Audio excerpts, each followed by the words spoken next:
Okay, so we're going to start by taking our 13/16 socket, and while the wheel's still on the ground and has pressure on it, we're going to break all the lug nuts loose, just a quarter of a turn each. And we did drive up onto a phone book so we could get our jack underneath the car.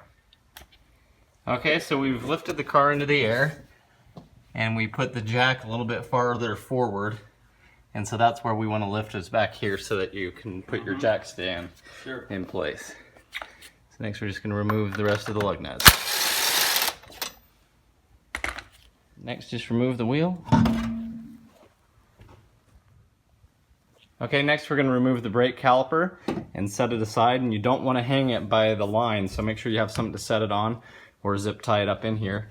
And it's just two 15mm bolts. There's one up here, and then there's one right down there.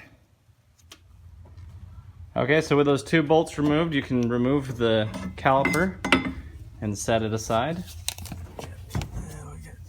And then you can just pull the brake rotor off as well, just like a tire, as long as sometimes you'll find a metal clip on here. But if there's nothing there, then you can just remove this rotor off. So just keep in mind now the rotor can fall off, so you want to be careful about that. If it's not coming off it, you don't have to necessarily remove it. And if you're going to do that, go ahead and put a lug nut on here to where if it falls off, it'll catch it.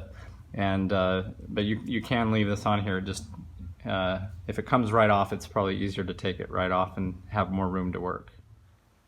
Okay, next on the strut, we're going to come in and remove these two bolts. This one's missing one here, but this is just for the bracket, and it's going to be a 24mm. Next, we're going to take our 1/4-inch ratcheting wrench here, or a socket if you needed to, and we're going after this little small bolt that holds on the ABS sensor. Okay, next the ABS sensor comes right out, and with this bracket loosened, you can remove it as well. Now we'll remove the two bolts here on the strut. Okay, and then right under the control arm here, we're just going to support the control arm as we continue to disassemble these things. And now we're going to take off this top nut here for the front sway bar. Okay, we're going to use a 15mm for this. Okay, now as you spin this cylinder will also spin, so you want to get a 3/8" wrench and put it right there so you can hold it still while you break it loose.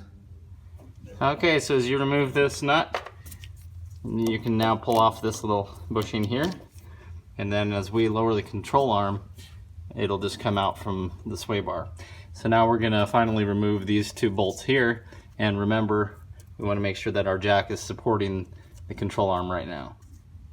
Okay, with these 24mm nuts off, you can now tap out the bolts, and that can be how you know if there's too much pressure or not. If they're really tough coming out, you can lift and lower the jack as needed, but they should just punch right out, both of these.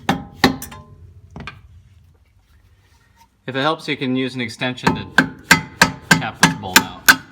Right. Just keep in mind that this whole knuckle will fall forward when it's released.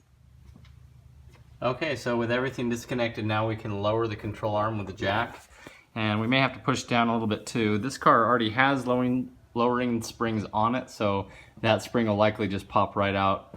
But if you have a stock spring, you might have to push down on this and pop that spring out. Okay, so we lowered the control arm down, and you can see it made plenty of room here. Okay, so with the jack out of the way and plenty more room, you can push down on this and then just pull this spring out.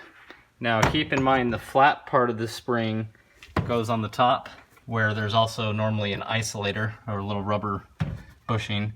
And then in the bottom here, you can see where the spring starts, right on that lip. Now we have a new set of lower isolators here. This is the bottom of the spring. And if you have to reuse yours, they just slide right off, and you slide the new one back on. Okay, so yeah, this is the new lower isolator here. And so the factory one was rounded and cut. So all you'd do is slide this right back on.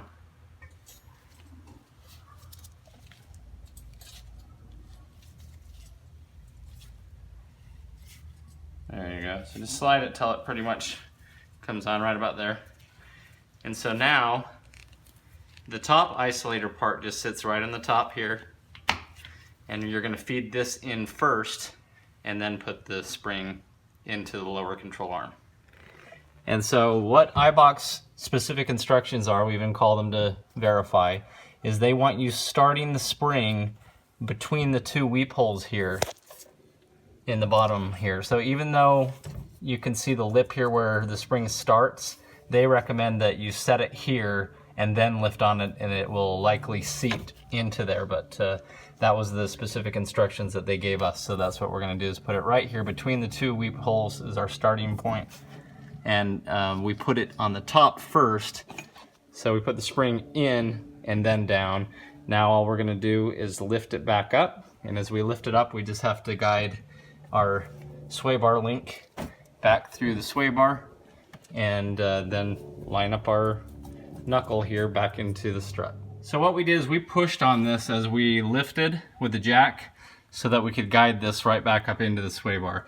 It takes a little bit of pressure, and so we were pushing that forward just to get it to go into the sway bar. Okay, now on this one you can tell the cleaner side is going to be the top side where the nut was. So just make sure we put this back on. So next you're going to want to put this 15mm nut back on, and when you tighten this down you got to hold it so it doesn't spin like we did to remove it, and you want to have just the perfect little bit of smash to this. You don't want to go too tight, it just needs to mushroom just a little bit. Put both of our bolts in here to secure our strut. Okay, now on these bolts we're going to run a nice little bead of Loctite and reinstall our nuts. Okay, so we have a 13/16 on this side and a 24mm on this side, just to hold it still as we tighten this down. So we're going to do that for the top and the bottom. So now as we're going to reinstall this ABS sensor, something I want to point out is it is magnetic, and it's going to have all these metal shavings on it. You want to clean those off so that you don't get an ABS light. So once it's cleaned up, we're just putting it right back down into that hole and using that 1/4" drive bolt to tighten it down. Okay, now we went ahead and reinstalled the nut here that holds the bracket on. So we just put our bracket back on, put that one on there, and there should be another one there perhaps. It looks like we're missing one, but we'll be okay. Just a bracket here. Next we're going to reinstall the caliper, so it just slides right back over the rotor, and nothing should have changed here, so it should slide right back on. And remember, the caliper goes on the inside here of where it mounts. Okay, so we got our Loctite on these bolts here for the brake caliper, and we're just tightening these down now. Alright, next we're going to put the wheel back on. Okay, now reinstall the wheel, and you want to tighten in the star pattern. This lug nut, the nut one, over like that, and then go over it a few times. And we like to put just a little bit of weight from the vehicle on it so the tire doesn't spin, or you could have somebody hold the brake for you if you wanted, but we're going to torque this down to about 100 foot.